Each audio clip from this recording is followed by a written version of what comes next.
বেঁচে যে আছি এটাই তো আশ্চর্যের ব্যাপার। সকালে দাঁত মাজার জন্য টুথপেস্ট নিলাম, এর মধ্যে নাকি ক্যান্সারের উপাদান। নাস্তায় একটু পরোটা খেলাম, সেটাও আবার ভেজাল তেলে ভাজা। সুন্দর দেখে একটা কলা খেলাম, তাও আবার কার্বোহাইড্রেট দিয়ে পাকানো। চাঙ্গা হওয়ার জন্য এক মগ কফি নিলাম, সেটাই নাকি কফির গুঁড়ো কম, তেঁতুলের বীজের গুঁড়ো বেশি। কাঁচা বাজারে গেলাম টাটকা শাকসবজি কেনার জন্য, কিনবো কি? সবই তো হাইব্রিড সার দিয়ে ফলানো।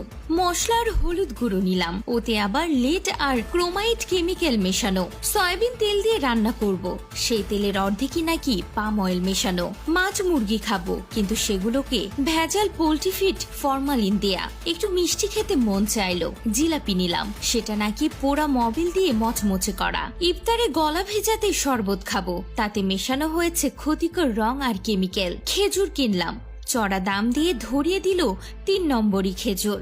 ইফতারে মজা করে মুড়ি মাখানো খাবো, সেই মুড়িও ইউরিয়া দিয়ে ফলানো। সরিষার তেল দিয়ে মাখিয়ে খাবো ভেবেছিলাম, সেই তেলেও তো ভেজাল। সুন্দর দেখে বড় বড় পেঁয়াজও কিনেছিলাম, দেখে মনে হলো বড়া খাচ্ছি। আলুর চপে আলুর নাম গন্ধ নেই, বেগুনিতে বেগুন খুঁজে পেলাম না।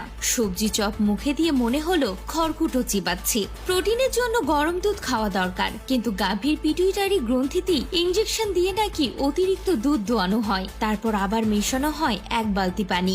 এত ভেজাল খাওয়ার পর 2-1টা ওষুধ না খেলে তো শরীর টিকবে না।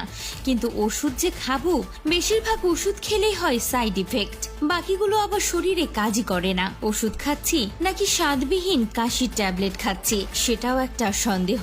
ভেজাল খেয়ে পেট ভরিয়ে বসে বসে ভাবছি এই পর্যন্ত বেঁচে আছে কিভাবে। চিনি আর লবণ দেখতে কিন্তু ঝরঝরে সুন্দর, অথচ সুন্দর দেখাতে গিয়ে এই দুটো আর খাদ্য নেই, হয়ে গেছে ক্ষতিকর রাসায়নিক পদার্থ। 3 বেলা নিয়ম করে খাচ্ছি কেবল বিষ। হাতের জীবাণু দূর করার জন্য হ্যান্ড স্যানিটাইজার মাখবো, সেটাও নাকি নকল। পানি দিয়ে হাত ধোবো, সেই পানির সাথে আসে দানা দানা ময়লা। সবজি কিনতে গিয়ে ভালো দেখে বেছে বেছে নিলাম, বাসায় এসে দেখি সব পচা। চিন্তায় পড়ে গেলাম, এ কেমন জাদু? ব্যবসায়ীরা কি মানুষ নাকি এলিয়েন? এখন মানুষের ইমানেও দেখি ভেজাল, আগাগোড়া মানুষের মধ্যেই ভেজাল। দুর্নীতির মধ্যে দুর্নীতি, তার মধ্যে আবার দুর্নীতি। ভেজাল আর দুর্নীতি মিলেমিশে জগা খিচুড়ি হয়ে গেছে, তার মধ্যে পড়ে গেছে আমরা। নিজের মনে প্রশ্ন করলাম, আমরা কি আদৌ বেঁচে আছি নাকি ভূত হয়ে ঘুরে বেড়াচ্ছি? বেশি ভাবতে হলো না, কারণ উত্তরটা পেলাম সাথে সাথে। যে পরিমাণ ফরমালিন খাই, তাতে শুধু ফলমূল নয়, সাথে আমরা মানুষেরাও সংরক্ষিত হয়ে গেছি, নইলে তো কবেই